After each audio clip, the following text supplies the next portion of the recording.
থেকে যাদের বক্তব্যে, চলনে, বলনে, বডি ল্যাঙ্গুয়েজে কিঞ্চিত যদি আওয়ামী লীগের দিকে ঝোঁক দেখে, তারা সেদিকে যেতে চাইবে না। সোজা হিসাব। আপনি কাদের দিকে ঝোঁক দেখছেন? আমি বলছি তারা তো সিদ্ধান্ত নেয় নাই।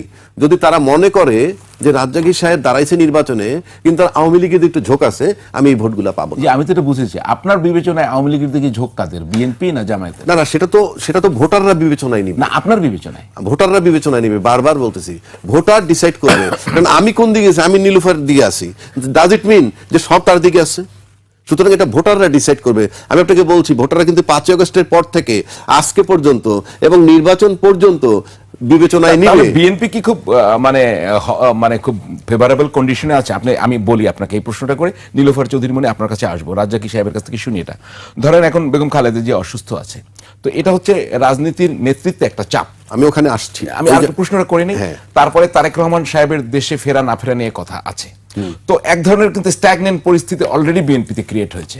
এখন শুরু করেন আপনি। আচ্ছা, এই ক্ষেত্রে এই যে absence of Khaleda Zia and presence of Khaleda Zia, আমি দুইটা বিষয়ে বলতেছি। আল্লাহ মাফ করুক, উনি কিন্তু ইনফ্যাক্ট একটা কঠিন সময় পার করতেছেন, উনি খুবই অসুস্থ।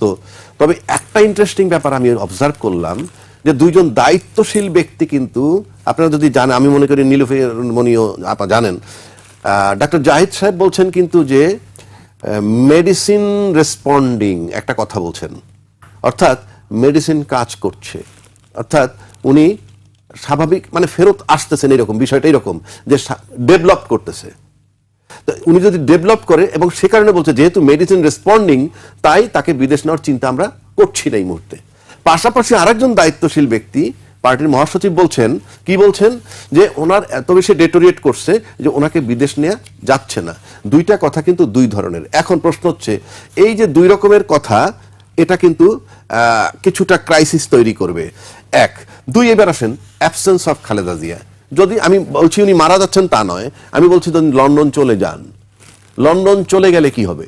লন্ডন চলে গেলে ছেলেকে, যেহেতু এখনো লন্ডন আছে, ছেলেকে ওখানে থাকতে হবে লন্ডন চলে গেলে। সেক্ষেত্রে নির্বাচনের ধারা যদি চলমান থাকে তাইলে পরে একটা হিসাব, আর যদি বেগম খালেদা জিয়া ঢাকায় থাকেন, তার যদি আসার সম্ভাবনা দেখি, তাইলে আরেকটা সিনারিও আসবে পরিষ্কার। এখন আল্লাহ মাফ করুক, আমরা তো মেরিটস ডিমেরিটস আলোচনা করতেছি। বিএনপির জন্য যে জিনিসটা হবে, আল্লাহ মাফ করুক, যদি ম্যাডাম আর ফেরত না আসেন বেগম খালেদা জিয়া, তাইলে যেটা হবে তারেক জিয়ার প্রতি নেতৃত্বটা তার কাছে বেশি ভিড়বে তখন। কারণ এখন তো আজকে উনি ঢাকায় আছেন বেগম খালেদা জিয়া, উনি কিন্তু সিম্বল অফ ইউনিটি, আজকে পর্যন্ত সিম্বল অফ ইউনিটি।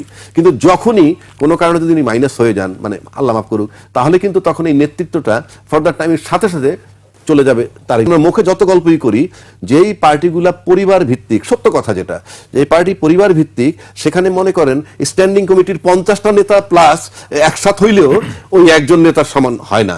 সে কারণে মানে তার ইউনিটিটা তখন চলে যাবে ওখানে, এবং নেতৃত্বটা তারেক জিয়ার কাছে চলে যাবে একেবারেই। এইটা হলো একটা প্লাস পয়েন্ট। মানে আজকে আমরা যে দেখি 19-20 বিভিন্ন জিনিস, ওইটা সেক্ষেত্রে বিএনপি খুব স্ট্রং হয়ে যাবে। তখন এই জরিপটা খুব একটা কাজ করবে বলে মনে হয় না, তখন ব্যবধান হয়ে যাবে। যেটা এখন 19-এ আছে, এদিকে 16-তে আছে, তখন হয়তো এই 30 থেকে কিছু ওদিক চলে যাবে, অথবা ওদিক থেকে এদিক চলে আসতে পারে, কারণ তো ফ্ল্যাকচুয়েট করে ডলার পাউন্ডের মতো জরিপটা। সুতরাং সেটা একেবারে কমেন্ট করা খুবই মুশকিল। But there is every possibility যে বিএনপির নেতৃত্ব যদি তারেক জিয়ার কাছে যায়, আলটিমেটলি এখন পর্যন্ত কিন্তু ওইভাবে যায়নি, কিছু বিশৃঙ্খলা আছে, আমরা মুখে গল্প যতই করি, এবং তার কাছে যাওয়া উচিত।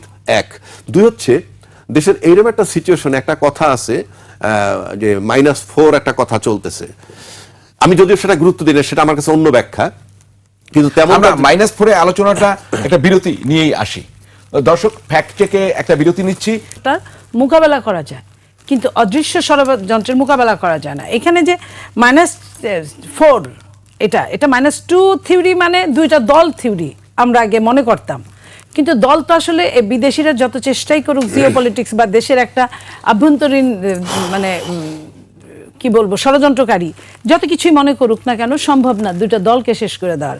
সেইখানে তারা ম্যানকে টার্গেট করা, ম্যানের টার্গেটের মধ্যে আপনি দেখেন যে আমাদের নেত্রী দেশনেত্রী বেগম খালেদা জিয়া এত বেশি অসুস্থ, তার অর্গানগুলো ওইভাবে আগের মতো রেসপন্স করে না, বা একে বয়স 2 তার উপর স্লো পয়জনিং হয়েছিল তার জেলখানায় থাকা অবস্থায়, এখনও সে ষড়যন্ত্রের মধ্যে দিয়ে যাচ্ছে। আমরা জানি না যে কি হয়েছে, কি কতটুকু।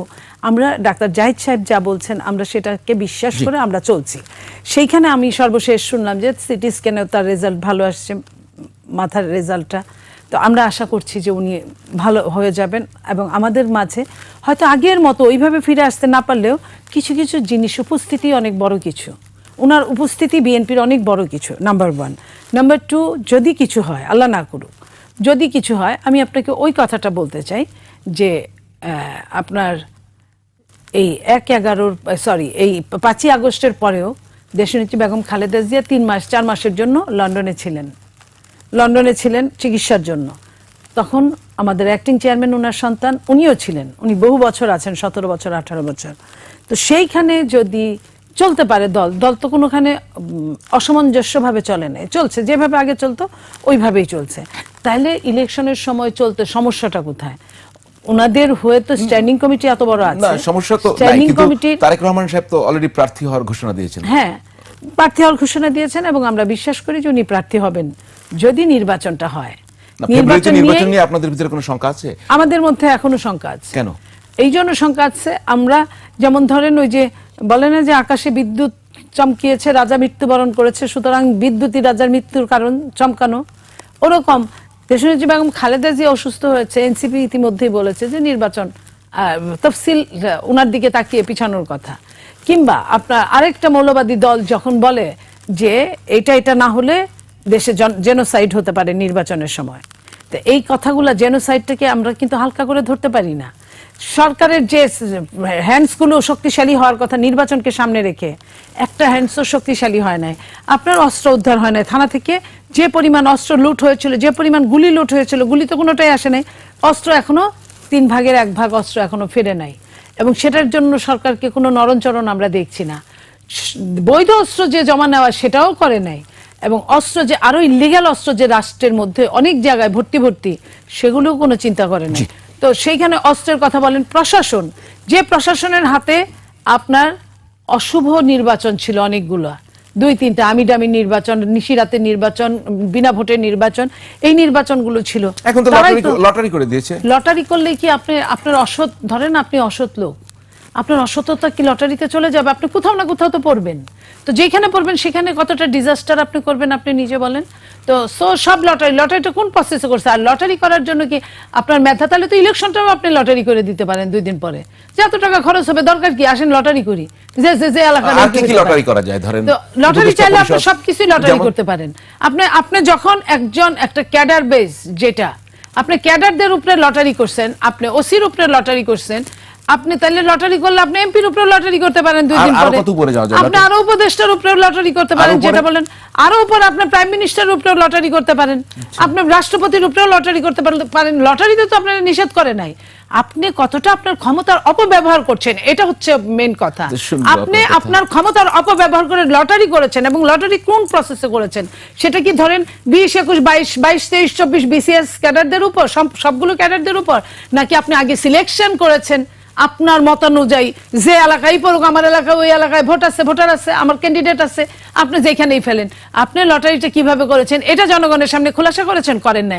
আর আপনার তো এই কাজই না, এই কাজ তো হইলো আপনার ইসির, আপনার তফসিল ঘোষণার পরে আপনার যখন নিজেরা মালিক হয়ে যাবে ওই 3 মাসের 2 মাসের ওই আমলাদের, তখন আমলাদের ট্রান্সফার তারা করবে, তারা বুঝে করবে, সবাইকে নিয়ে করবে। আপনি হঠাৎ করে লটারি দিয়ে আপনি কি বুঝাইতে চান? তার মানে 1 মাস পরে আবারও লটারি করে আপনি আরেকবার ট্রান্সফার করবেন। এই সবকিছু মিলে নির্বাচনটা কিন্তু ভীষণ সমস্যা, টেনশন সবকিছু মিলে। আর যদি ফেব্রুয়ারিতে কোনো কারণে ফেব্রুয়ারির নির্বাচনটা যদি 1 মাস পিছায়, 6 দিন পিছায়, রোজার পরে যদি যায়, আপনার কি হবে? তারপরে এসএসসি পরীক্ষা, এইচএসসি পরীক্ষা, কুরবানি ঈদ, যাইতে বর্ষাকাল, যাইতে আপনার ডিসেম্বরের আগে আপনি কোনো কথাই বলতে পারবেন না। ডিসেম্বরেও যে হবে তার নিশ্চয়তা কি? তাহলে আপনার হাতে একদম পাক্কা 2 মাস। যদি ফেব্রুয়ারির 12 তারিখ যদি লাস্ট ডেট হয়ে থাকে ইলেকশনের, যদি 13, 14, 15 যদি রোজা শুরু হয়ে থাকে, তাহলে আপনি 12তে করতে গেলে আপনার কাছে 1 মাস আর 4 দিন সময় আছে, আজকে 7 তারিখ চলে গেছে, 1 মাস 4 জি, দিন নিয়ে স্পষ্ট আপনি করেছেন 2 মাস আপনি। 4 দিন আমরা একটু আবু হেনা তো রাজা এইভাবে হিসেবে- আপনি কিভাবে করবেন এটা জাতির সামনে আপনাকে আবু হেনা উপস্থাপন রাজা করা হিসেবে উচিত। আমরা ওই -4 থিওরি যেটা দিয়ে আপনি শুরু করেছিলেন, না না, -4 যেটা এটা কি বলছেন, আসলে? শুনেন, এটা 2007-এ যখন 111 হইল, জি। তখন একটা কথা প্রচলিত ছিল, তখন তো যে- -2 শুনেছি। ওই -2 সেটা 4 কিভাবে একটু বুঝিয়ে আমি বলুন। বলি, আমার কাছে যেটা ব্যক্তিগতভাবে মনে হয়, তখন যেটা ছিল -2 বলতে দুইটা পরিবার মিন করছে, আমার ব্যক্তিগত কারণ দল আপনি ধ্বংস করতে পারবেন না, দল একটা শক্তি, শক্তির রূপান্তর আছে, ধ্বংস হয় না, রূপান্তর হয়। ওই যে এখনো মুসলিম লীগ আছে, সেই বড় দল আছে, রূপান্তর হয়ে নানান ওই তো জায়গায় শক্তির ছোট ছোট- অবিনাশিতাবাদ। হ্যাঁ, শক্তির কিন্তু বিনাশ নাই, রূপান্তর আছে। কাজে আপনি সায়েন্সের ভাষা এটা, তো সেই হিসাবে আপনি একটা দল, এই যে ইসলামী দল বলি না ধর্ম নিয়ে, ওটা কিন্তু একটা ফোর্স। ওখানে এই যে আমাদের দেশে ইসলামী দল না, আধ্যাত্মবাদ বলতে কিছু নাই, ওটা একটা ফোর্স, সংঘবদ্ধ হইলে যে ফোর্সটা হয়। বিএনপি যেমন সংঘবদ্ধ একটা ফোর্স, আওয়ামী লীগ সংঘবদ্ধ একটা ফোর্স, আমি সংঘবদ্ধ না, আমি কিন্তু ফোর্স না, আমরা ইন্ডিভিজুয়াল গুলো ফোর্স না। জি, বলছিলেন। হ্যাঁ, এখন -4 যেটা বলে, আজকের এই কনটেক্সটে যদি আসেন, আপনি বলেন তো -1, প্রথম যদি আমি ইয়ে ধরি, মানে আপনার প্রধানমন্ত্রী, প্রাক্তন প্রধানমন্ত্রী যিনি চলে গেলেন, তিনি কি জন্য গেছেন? সে কি মাইনাস ফর্মুলায় গেছেন, নাকি তার করাপশন, তার মানুষ হত্যা, তার আর্মি অফিসার হত্যা, তার শাপলা চত্বরে হত্যা, বিনা বিচারে হত্যা, ব্যাংক লুট, আমি দামি নির্বাচন, মানুষ তারাই দিছে তাকে, জনগণ তারাই দিছে, এটা -1 কি আছে?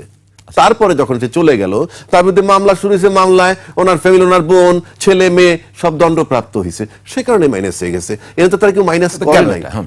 গেল গিয়ে ওই মাইনাস ফর্মুলায় কেউ পড়ে নাই, অটো। এইবার আসেন এই ফ্যামিলিতে, যদি আমি আজকে বিএনপির, আমি রিয়েলিটি বলবো, আমার কাছে কোনো, জি, আমি শুনতে আজকে বেগম খালেদা কি সিম্পল অসুস্থ, এখন কেউ কেউ বলছেন তারে পয়জনিং করছে, তারপর ঠিক আছে, এই পয়জনিং আপনি আজকে বলতেন, এই পয়জনিং, নেত্রীর পয়জনিং করার জন্য কিন্তু আটঘাট না, অনেক বিস্ফোরক, অনেক কিছু হওয়া উচিত ছিল তাহলে তখন। এখন যে বলতে ফাইন, ভালো কথা, বাট অসুস্থ, এটাই চূড়ান্ত সত্য, যিনি অসুস্থ। তা উনি অসুস্থতার কারণে উনি কিন্তু আর সেই স্বাভাবিক ওই ফর্মে যেতে পারবেন না, কালকে সুস্থ হয়ে বাসায় আসলেও। সুতরাং আপনি যদি তাকে মাইনাস বলেন, ওই ফর্মুলায় ফেলেন, কেন ফর্মুলায় ফেলাবেন? সে তো ন্যাচারালি ইনঅ্যাক্টিভ হয়ে যাচ্ছে। তারপরে যদি আসেন আপনি তারেক রহমান সাহেবের কথা বলেন, he has gone to London, উনি যদি if he does not come back, তো ওনাকে মাইনাস করলো কে? কারণ আপনি বলেন শেখ হাসিনা থাকাকালীন আসতে পারেননি, এখন আয়নাগণ নাই, এখন আপনার কি বলে এই ক্রস ফায়ার নাই, বিনা বিচারে হত্যা নাই, তার বিরুদ্ধে কোনো মামলা নাই, কিন্তু উনি একটা জিনিস পরিষ্কার করছেন, উনি কেন আসতে পারেন তাহলে না। 4 কোথায় গেল? 3 পর্যন্ত আসলেন। ওই যে যদি আমি তারিখ ধরি 4, ওইভাবে সংখ্যা ধরলে তো উনি তো আসতেছেন না। উনি দেখুন নিজে না আসেন, কথার কথা বলছি, উনি দুইটা বক্তব্য রাখছেন কেন আসতে পারতেন। একটা বলছেন আমি কেন আসতে পারতেছি না, এটা আমার একক সিদ্ধান্ত নয়। 2 বলছেন আমি সেটা অবারিতভাবে প্রকাশ করতে পারছি না। ঠিক এই কথাটা যখন বলে, তখন কিন্তু দলের থেকে বলা হয়েছে, দায়িত্বশীল ব্যক্তিরা বলছেন উনি ফেরত আসবেন কি আসবেন না, ওটা ওনার ব্যক্তিগত এবং পারিবারিক ব্যাপার। তাহলে ব্যক্তিগত এবং পারিবারিক ব্যাপার হয়ে গেলে তার একক ম্যাটার হয়ে যায়, কিন্তু উনি একক ম্যাটার বলেননি। তাই যে একক ম্যাটার হয়ে গেলে দলের সাথে তার একটা গ্যাপ দেখা যাচ্ছে, বা দল গ্যাপ রাখছে। এখন যদি সেই কারণে উনি না আসেন, এটা মাইনাস তারে কে করলো? মাইনাস কে করলো? এখানে তো অটোমেটিক হচ্ছেন। একজন গেলেন দুর্নীতি করাপশনের কারণে, অসুস্থ আরেকজন, এটা ন্যাচারাল। আমি অসুস্থ হয়ে যেতে পারি একসময়, আমরা সবাই মাইনাস হয়ে যাব। আর তারেক রহমান সাহেব যদি ওইভাবে না আসতে পারেন, একে তো রাষ্ট্রীয়ভাবে কোনো প্রোগ্রাম করে মাইনাস করা হয় না, ইটস এ ভেগ টার্ম নাও, আমরা যেটা বলি। আপনি এটা বলতে পারবেন না আপনি হাসিনাকে সরাইছে কি, না, এটা তো ক্লিয়ার করেছেন আপনি। জি। না উনি ভালো ফেরেশতা ছিলেন তাই ওনার সরাই, ভাই আপনি ফেরেশতা চলে যান, নো, ওনাকে বাধ্য করা হয়েছে, উনি বাধ্য হয়েছেন যাইতে। কারণ কাজে -4 কেন? কালকে মাইনাস আপনিও হয়ে যেতে পারেন, কথার কথা। For example from this office, কথার কথা বলছি, জি, এটা হতেই নানান পারে, ঘটনা জি। হতে পারেন। কাজে এইগুলো তো আপনার অ্যাকশন, আপনার কর্ম, আপনাকে সবকিছু বলে দিবে। এই জন্য একটা কথা আছে যে Allah looks not to your figure and worth but to your heart and deeds. আপনার কর্মের দিকে আল্লাহ তাকান, সেই মতো তবে অ্যাকশন নেন। সুতরাং যার যার কর্মে হচ্ছেন, আজকে বেগম খালেদা জিয়া ন্যাচারালি উনি সাফার, আজকে পেশেন্ট হয়েছেন, হইতেই পারেন। সুতরাং -4 এটা যেভাবে বলা হয়, পরিকল্পনা কিছু নাই তো। একজন অসুস্থ মাইনাস হচ্ছেন, আরেকজন তার দুর্নীতি করাপশন মানুষ মারার জন্য মাইনাস হচ্ছেন, দুর্নীতিতে দণ্ডপ্রাপ্ত হচ্ছেন, টোটাল ফ্যামিলি ন্যাচারালি মাইনাস হয়ে গেছেন। সুতরাং এই -4 ইটস এ রং থিওরি। আর একটা বিষয় এবার এখানে আসেন, যেটা আমি আপনাকে বলতেছিলাম, যে যদি কোনো কারণে আজকে যদি নেতৃত্বের সংকট হয়ে যায় কোনো কারণে এই ইয়েতে, তাহলে কি হবে? যারা নির্বাচন, মানে বিএনপিতে, হ্যাঁ, যদি নির্বাচন যারা চায় না, আজকে দেখেন আপনার যে জরিপ তাতে 30% কিন্তু সিদ্ধান্তহীনতায় আছে। জি। আর যারা মাঠে আছে ইয়ে নিয়ে তার ভিতরে পরিষ্কার কিছু লোকের আল্লাহ মাফ করুক, আমি কিন্তু একেবারে পুরো জাতির কাছে, যদি কোনো কারণে খালেদা জিয়া এক্সপায়ার করে যান তাহলে কি হবে, একটা শ্রেণী কিন্তু অলরেডি বলছে যে ওনার কারণে তফসিল পিছানো হোক। তার মানে কি, এটা একটা জনমত আছে। কেন জনমত আছে? বাংলাদেশে আপনি যে জরিপটা নিয়ে আসলেন এখানে মাত্র 19% যার কথা আনছেন BNP, they are determined about election. জামাত কিন্তু এই সমস্ত ইস্যু আনে, অস্ত্র উদ্ধার হয় নাই, প্রশাসন ঠিক নাই, লেভেল প্লেইং ফিল্ড ঠিক নাই, এই ইস্যুগুলো তারা আনে। তার মানে নির্বাচনের দিকে তাদের ঝোঁক নাই।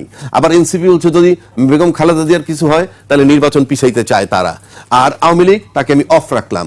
তাহলে আপনার এই 16 এই 6, এনসিপি 16, জামাত এনসিপির 6, জামাতের 16, তার সাথে যারা ভোট দেয় নাই, মানে যারা সিদ্ধান্ত দেয় নাই, এরা যদি চাপ দেয়, এরা যদি ইউনাইটেড হয়, নির্বাচন পিছায় নেয়, সেক্ষেত্রে কিন্তু বিএনপির একটা বিরাট চাপ পড়বে। কারণ ওইটা তো বেশি হয়ে যাবে। হ্যাঁ, ওই দিকটা বেশি হয়ে যাবে নির্বাচন না দেওয়ার কারণ আপনি জনগণটাকে সবাই ব্যবহার করে, কিন্তু একটা স্পিরিট যখন আছে যে পিছাইতে চায়, এনসিপি ইতিমধ্যে দেখাইছে শ্রদ্ধাবোধ, সবই রাজনৈতিক স্ট্যান্ড, এটাকে কিন্তু তখন আবার কিছু দল মিলে ক্যাশ করতে পারে যে খালেদা জিয়ার এই কারণে আমরা নির্বাচন পিছাইতে চাই।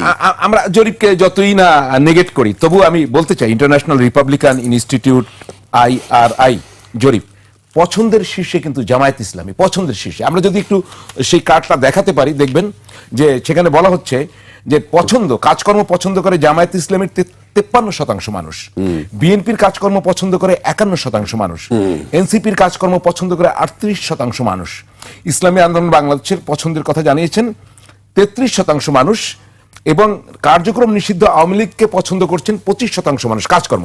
আর ভোটের একটা হিসাব আছে, সেখানে কিন্তু বিএনপি এগিয়ে, তাও ওই 3-4%। আপনি দেখেন আগামী সপ্তাহে যদি ভোট হয়, এটা খুব ইন্টারেস্টিং একটি পয়েন্ট, আগামী সপ্তাহে যদি ভোট হয়, যদিও জরিপটা কয়েকদিন আগে প্রকাশ হয়েছে, তো বিএনপিকে ভোট দেওয়ার কথা বলেছে দুঃখিত 30%, জামায়াতকে ভোট দেবেন 26%, এনসিপিকে 6%, জাতীয় পার্টিকে 5%, ইসলামী আন্দোলনকে 4%। আচ্ছা, এইখানেও কিন্তু 4%। তাহলে এই যে জনপ্রিয়তার শীর্ষে, জনপ্রিয়তা বলতে পছন্দের শীর্ষে জামায়াত ইসলামী, ওদিকে ভোটে ওই 4% এগিয়ে আছে। এখন ধরেন আমি মার্জিন অফ এরর ধরেন, আপনি যে পরিস্থিতির কথা বলবেন তাতে কি হবে সেই আলোচনাটা আমরা শুনবো। তার আগে আমরা একটু বিরতি নিয়ে আসি। দর্শক, আমরা কবজা করার জন্য, হিন্দু ভোট কবজা করার জন্য যখন একটা হুজুর যখন গীতা মুখস্থ করে যখন পূজা মণ্ডপে উঠে যখন গীতা পাঠ করে, তখন থেকেই বোঝা যায় একটা জামাত ইসলামী ইসলামিক সংগঠন, নামের আগে পরে জামাতে ইসলাম, ইসলামের একটা সংগঠন। সেই সংগঠনে যখন হিন্দু সংগঠন থাকে, সেটা কিন্তু তাদের গঠনতন্ত্রে থাকার কথা না। সেটা যখন থাকে অনেক আগেই ছিল, জামায়াতে হিন্দু শাখা আগে ছিল, অনেক আগে অনেক কিছুই ছিল, তাদের গুপ্ত রাজনীতি ছিল। তারা অনেক আগে, যেমন অনেক আগে যারা কোনো পদেই ছিল না, এখন বলে সে ছাত্র শিবিরের অমুক খানের প্রেসিডেন্ট ছিল, অমুক এরিয়া সেক্রেটারি ছিল, অমুক এলাকার রুকন ছিল, এগুলা কিন্তু এখন জানা যায় না। তারা জানে যে কোথায় প্রকাশ করতে হবে, কোথায় প্রকাশ করতে হবে না। আপনারা কি তাহলে এই ভোটটা কারাকারিতে পড়ে গেল? আমি তাহলে একটু রাজাকিবের কাছে যাব। আমি শেষ করে দিই, এই ভোটগুলা এই দেশের রাজনীতির এটাই খারাপ লক্ষণ, এবং গণতন্ত্রের এটাই যে সবগুলো তন্ত্রই খারাপ, তার মধ্যে গণতন্ত্র কিছুটা ভালো। এই কিছুটা ভালোর মধ্যে বাকি যে খারাপটুক, এটাই হলো এটা যে ভোটটা নেওয়ার জন্য যার পণ্যায় চেষ্টা করে, এই চেষ্টা করার জন্য এখানে কিন্তু সব একাকার হয়ে গেছে। সে মানুষটা খারাপ, কিন্তু তার ভোটটা আমার চাই। রাজাকি ভাই, চেষ্টায় দোষ কি? বিএনপি যদি চেষ্টা করে, জামাত কেন করবে না? সে কেন আওয়ামী লীগের যে ভোট, যারা তো ভোট তো দিতে পারবে, তারা সেই ভোট তারা নিতে চাইলে দোষ তাদের কৌশলে, বিএনপি নিতে চাইলে দোষ হবে না? মানে যদি আপনার মতো করে ব্যাখ্যা দিতেন। রাজনীতিতে তো কৌশলের খেলা, এখানে কোনো প্রেম নাই, পুরোটাই কৌশলের খেলা। আপনি ওই জামাত ইসলামের যে আমির কি বলবো না, বড় বড় নেতাদেরকে যখন মৃত্যুদণ্ড দিল, হ্যাঁ, তখন কিন্তু জামাত নির্বিকার তাকায় তাকায় দেখছে, কারণ সে জানে যে তারা কিছু ওই মুহূর্তে করতে পারবে না। কিন্তু তারা কিন্তু নিরাশ হয়নি, ঘাপটি মেরে বসেছিল, যেটা আমরা সময়ের ব্যবধানে এখন বলছি যে তারা নাকি ছাত্রলীগের সাথে মিশেছিল। ওটাও ছিল তাদের রাজনীতি। যেমন ধরেন বাংলাদেশে এমন নেতা আছে যিনি 500 মসজিদ বানাইলেই তাকে ইসলামের পক্ষের শক্তি বলা হবে না। আবার এমন নেতাও বাংলাদেশে আছে যিনি 500 মন্দির বানাইলেই তাকে ইসলাম বিদ্বেষী বলা হবে না। এটা আপনারা বুঝতে পারছেন কাদের কথা কিভাবে বুঝাচ্ছি। তার মানে আপনার এক্সটার্নাল গার্মেন্টস, ইন্টারনাল গার্মেন্টস দুইটা ফ্যাক্টর। যেমন আমি যেটা আগে আপনাকে বলেছি, 5 আগস্টের পর কিন্তু জরিপে আসছে যে দুইটা দল এখন কম্পিটিশনে আছেন নির্বাচনে জি। তাদেরকে তারা ওই 16 বছর দেখেনি, শুধুই হাসিনাকে দেখেছে, শুধু শেখ হাসিনাকে দেখার কারণে তাকে তারাই দিছে। আর এই 15 মাসের যে জরিপ, সেই 15 মাস তারা দেখার পরে এরা সিদ্ধান্ত নিছে যে পপুলারিটি কার কিভাবে আসে। আপনি যদি একটা স্টেটমেন্ট দেখেন যে এই যে আপনি বললেন আওয়ামী লীগের পাশে আমরা আছি, এই কথাটা বললে যারা বলবে তারা তো আওয়ামী লীগ বিদ্বেষী যে ভোটারগুলা যারা দলের সাথে সম্পৃক্ত না, তারা এটা তো ভালোভাবে নেবে না। রাষ্ট্রপতিকে অপসারণ করলে পরে সাংবিধানিক সংকট হবে, এটা যখন বলছে তখন এই কথাটা যারা বলে তারা তো আওয়ামী লীগের দোসরের পক্ষের দোসর হিসাবে যে রাষ্ট্রপতি তার পক্ষে মতামতটা যায়। সুতরাং আমি বারবার বলছি 5 আগস্টের পর থেকে আজকে পর্যন্ত কিন্তু বিবেচনায় নেওয়া হচ্ছে, আপনাকে নির্বাচনে ভোটের দিন পর্যন্ত বিবেচনায় নেবে, পরীক্ষার পূর্বরাত্রি যেরকম, অর্থাৎ আগের রাত্র চিন্তা করবে কালকে সকালে কাকে ভোট দিব। এখন মারাত্মক সতর্কতার জায়গা। জুলাই সনদের আইনি ভিত্তি নিয়ে কি জটিলতা হয়েছে এই দেশবাসী দেখছে। তারপরে গণভোটার নির্বাচনে একই দিনে পৃথিবীর কোথাও নাই, আমার সংবিধানও নাই, সেটা কাদের চাপে বাধ্য হইয়া করতে হয়েছে এইগুলো জরিপে নিবে। তারপরে আসেন যেটা বললাম জুলাই সনদের আইনি ভিত্তি কেন জটিলতা হবে, সবাই বলি আমরা জুলাই আন্দোলনে ছিলাম, তাহলে সনদ নিয়ে আইনি ভিত্তিতে এত এই সব বিবেচনায় নিলে আপনার এক্সটার্নাল গার্মেন্টস যেটা বাহ্যিকভাবে দেখতেছি ভিতরে আমি নোংরা থাকতে পারি। তাহলে তো আগামী নির্বাচন আপনি বলবেন প্লিজ। আমি